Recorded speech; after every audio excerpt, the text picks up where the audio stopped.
Vértebras torácicas.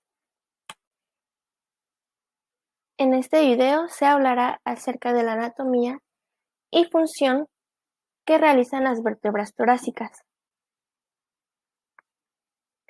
Las vértebras torácicas se diferencian del resto de las vértebras por articularse con las costillas. Por lo tanto, presentan carillas articulares a los lados del cuerpo vertebral y en las apófisis transversas.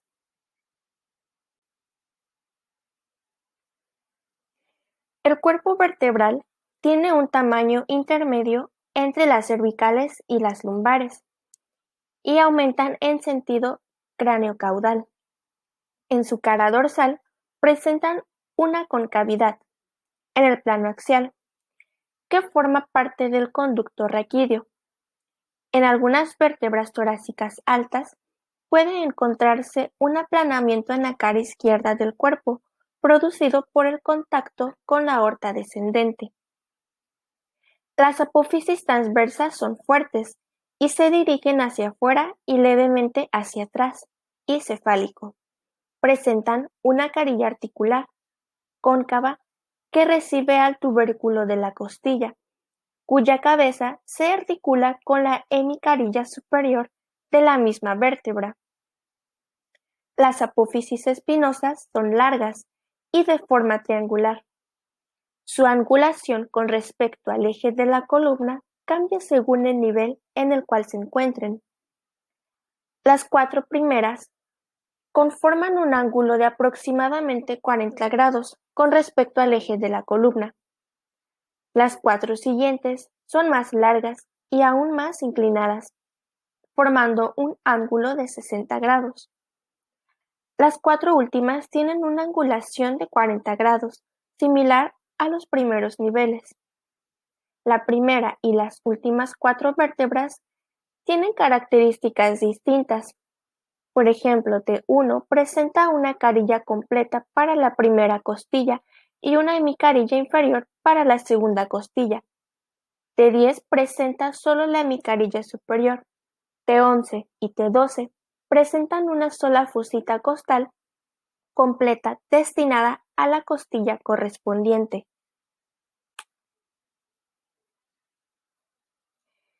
El foramen vertebral es aproximadamente circular y más reducido que en otros niveles. Los pedículos unen el cuerpo vertebral a las apófisis articulares y a las apófisis transversas del lado correspondiente. De las dos escotaduras vertebrales, la inferior es mucho más profunda que la superior. Las apófisis transversas nacen por detrás del pedículo y se dirigen en dirección oblicua hacia el lateral y hacia atrás. Las apófisis articulares superiores orientan sus carillas hacia atrás y un poco hacia arriba y lateral. Las apófisis articulares inferiores orientan sus carillas articulares hacia adelante y un poco hacia abajo y medial. Las láminas del arco vertebral son cuadriláteras, tan altas como anchas, dispuestas casi verticalmente. Las apófisis espinosas es largas. Son largas de forma prismática triangular en la sección y fuertemente inclinada hacia abajo.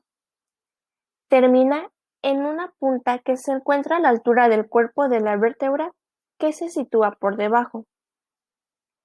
Los forámenes intervertebrales tienen forma oval con su diámetro mayor oblicuo hacia arriba y atrás. La primera vértebra torácica es una vértebra de transición. Se distingue por la presencia en cada lado del cuerpo vertebral de una fosita costal articular completa, para la cabeza de la primera costilla y por abajo. Una fosita más pequeña para la segunda costilla. La décima vértebra torácica, o bien T10, tiene como característica distintiva la presencia de una sola fosita costal, situada en la parte superior del cuerpo, para la cabeza de la décima costilla.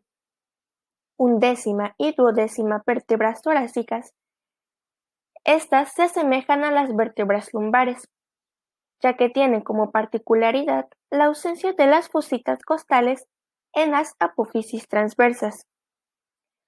Presentan una sola fosita costal a cada lado del cuerpo de la vértebra, para la cabeza de las costillas undécima y duodécima respectivamente. La duodécima vértebra torácica tiene las apófisis articulares inferiores conformadas de forma similar a las vértebras lumbares. Son cilíndricas y convexas, y están orientadas hacia los lados.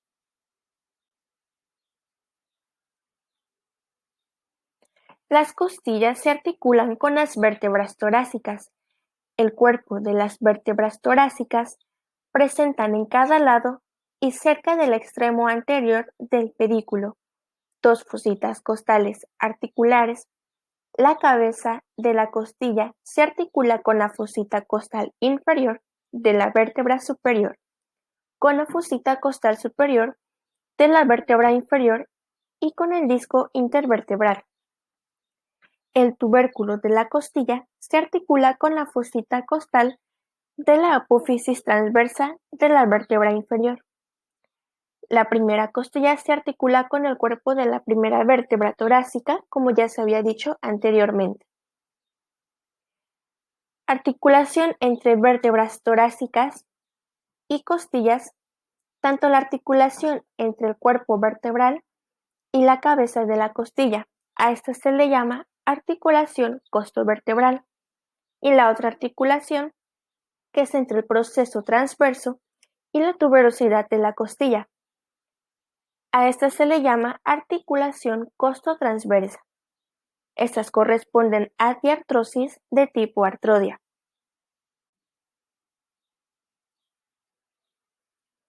El ligamento longitudinal anterior es una fuerte banda de fibras que se discurre por la superficie anterior de los cuerpos vertebrales. Se extiende desde el cráneo hasta el sacro.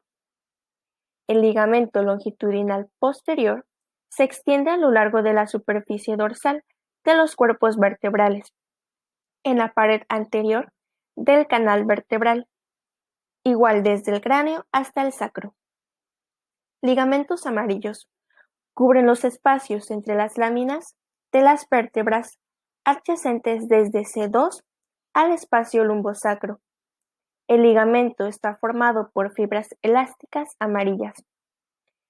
Estos ayudan a mantener una postura erecta. Ligamentos intertransversos. Son conexiones fibrosas entre las apófisis transversas, reconocibles solo en la región lumbar.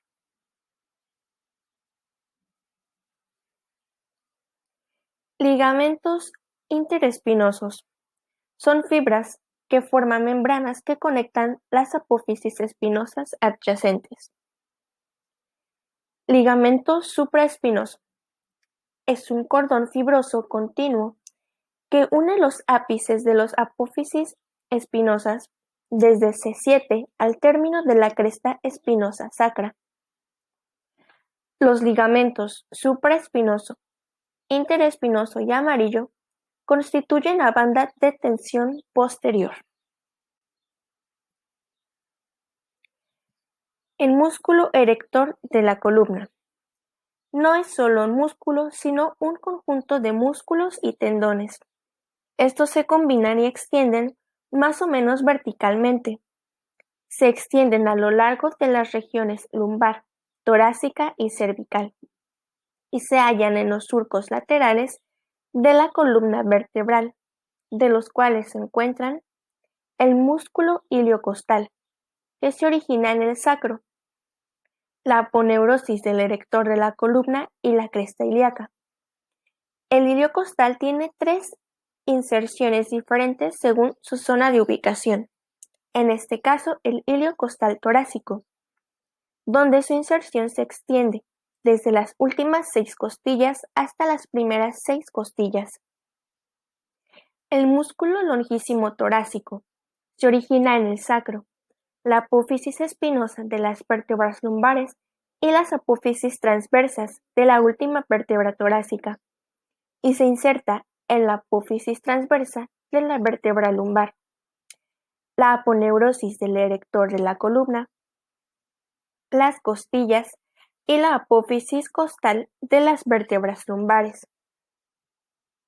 Y por último tenemos el músculo espinoso torácico, que se origina en la apófisis espinosa de la L3 y T10 y se inserta en la apófisis espinosa de la T8 y T2. Y por último, para concluir con este video, en la columna torácica el principal movimiento es la rotación. También hay una inclinación lateral muy restringida y no hay flexión a este nivel. Esto ha sido todo por el video de hoy. Muchas gracias por su atención.